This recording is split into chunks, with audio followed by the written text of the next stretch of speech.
देशभरामध्ये आज मोठ्या उत्साहामध्ये संविधान दिन साजरा करण्यात येतोय।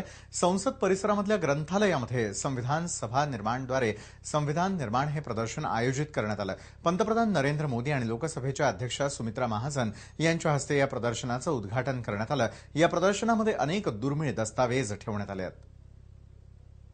देशभरात पहिल्यांदा संविधान दिवस साजरा होतोय आणि संविधान दिनाच्या निमित्ताने संसदेच्या ग्रंथालय परिसरामध्ये प्रदर्शन लागली आहे। खास करून जर बघितलं संविधान सभा आणि संविधानाच्या निर्माणामध्ये जी प्रोसेस होती, ती प्रक्रिया जी झाली होती, खास करून जी डिबेट झाली होती आणि त्या डिबेट नंतर जे भारतामध्ये खास करून संविधानाची सुरुवात झाली, त्या 26 नोव्हेंबरची आठवण म्हणून देशभरात खास करून संविधान दिवस साजरा होतो। त्यासाठी एक मोठं एक प्रदर्शनी लावण्यात आलेली आहे। एक खास करून या प्रदर्शनीमध्ये महत्त्वाचं म्हणजे जे ओरिजिनल राज्यघटना आहे ते सुद्धा इथे ठेवण्यात आलेली आहे आणि या प्रदर्शनी दरम्यान कुठल्या प्रकारच्या चर्चा झाल्या, काय आधार होते, काय संदर्भ होते, या सर्वांच्या संदर्भात एक उल्लेख लावलेला आहे। महत्त्वाचं म्हणजे खास करून संसदेच्या ग्रंथालय विभागातील खास करून पीपीआर सेक्शन आणि दुसरं म्हणजे पार्लमेंट अचिव्हर्स ऑफ इंडिया याच्या वतीने ही पूर्ण प्रदर्शन लावण्यात आले आणि काय चर्चा होत्या, त्यानंतर कशा ऑडिओ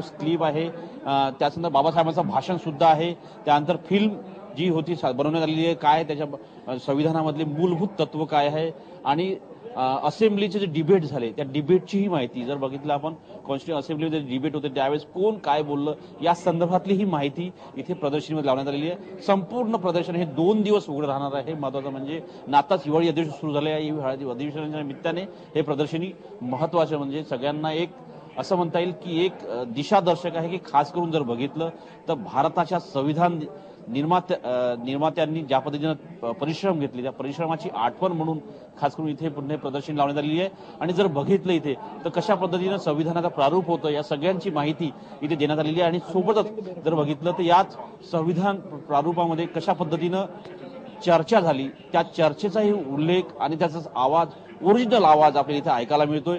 एक अद्वितीय असं म्हणता येईल की एक वेगळ्या प्रकारची प्रदर्शनी आणि जनसामान्यांना प्रेरणा देणारी प्रदर्शनी इथे आपल्याला पाहायला मिळते। नवी दिल्लीहून कॅमेरामॅन राकेश कुमारसह प्रशांत लीला रामदास, TV9।